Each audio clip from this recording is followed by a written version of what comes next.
YouTube family, what is up everyone? This is the original Grown Bee, and today I want to talk to you about one of the most important aspects of getting into a fighting game, and that is choosing your character. Now, this is not going to be a video where I tell you how to choose your character, because I don't feel like I can tell you that. I don't feel like I can tell you what character is good for you, and I don't think anybody else can either. So I will say what not to do is get too invested in, even when the developers say this is a tier 1 character, or this is a tier 2 character, or this is a tier 3 character, or whatever, or people who have played the game before you, maybe they try to give you an idea of what characters are better than others. Don't get involved in that, because I feel like choosing your character is going to be something that's a little more instinctive, something that's a little more, intangible, something that just kind of goes with the flow of who you are and just how you feel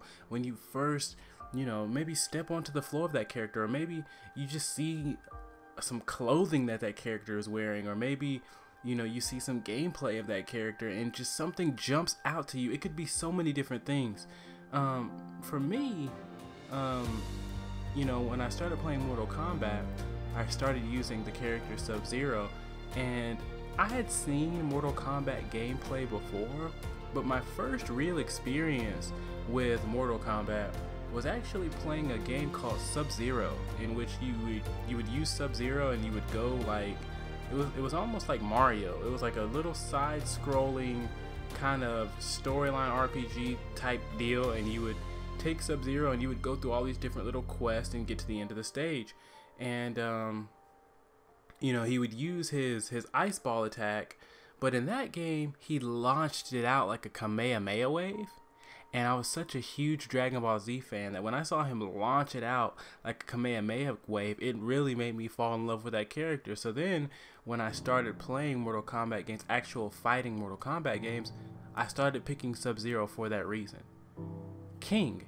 When I first started playing Tekken, well, not when I first started playing Tekken, but this is my first time really playing Tekken, but my first experience with Tekken, I'm like, what character should I choose? Well, a leopard is my favorite animal. So when I see a guy with a leopard head, of course, that's going to be one of the first players that I experiment with. But this is also during a time where I was a massive WWF maybe, or WWE, whatever it was at the time. I was a big wrestling fan, and King has like all these different wrestling moves. Like he even has the tombstone, he has like the choke slam, I think, in one of his move sets. He has the big boot, and then he's just such a really powerful character, with all these different wrestling moves that I've seen so many really popular wrestlers do, over the 15-year span or whatever that I was watching wrestling, and that drove me to want to become a good King player. Now, unfortunately, this years went by before I really got the opportunity to do so, but that's the kind of thing that jumps out to you. It's not looking up the statistics, it's not watching high-level players or really experienced players use certain characters and going out and picking those characters. I find that people tend to use the same characters as high-ranked tournament players. Like when Sonic Fox won, I think he won the tournament with Aaron Black back on Mortal Kombat, and all of a sudden I couldn't even jump on the game without fighting in Aaron Black. And I'm just thinking, what fun is that? Like, where's the heart in it? I have the tendency to just kind of pick certain characters. Now, in Dragon Ball Z, obviously I usually rock with Goku, but that was just because I just really liked Goku as a character. I think if I rewatched, like if I had my mind wiped completely of Dragon Ball Z, and then I went back and rewatched Dragon Ball Z, my favorite character would probably end up being Piccolo or Vegeta, because I like their attitude. I like how their strengths and their weaknesses play a factor in literally every single thing that they do. So I'd probably end up using one of those characters, you know, in the fighting games that I play when it comes to Dragon Ball Z, because other than that, you know, I was just, you know, Goku was the hero. He had a great Super Saiyan transformation. He was always there getting stronger and stronger. I was a super big fan of Super Saiyan 3 for some reason. I just liked the way it looked.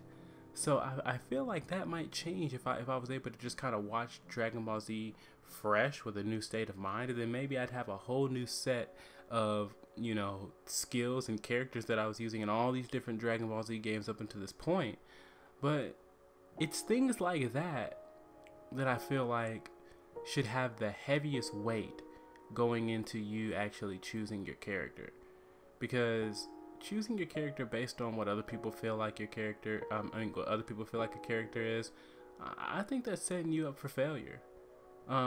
Sometimes you don't even necessarily have to think, oh man, what do I normally do on fighting games? No, just it's whatever jumps out to you. I feel like it's almost like Pokemon. You pick your Charmander, your Squirtle, or your Bulbasaur, and it's just whatever jumps out to you. And I think that when you do it that way, you have a much bigger connection to the character.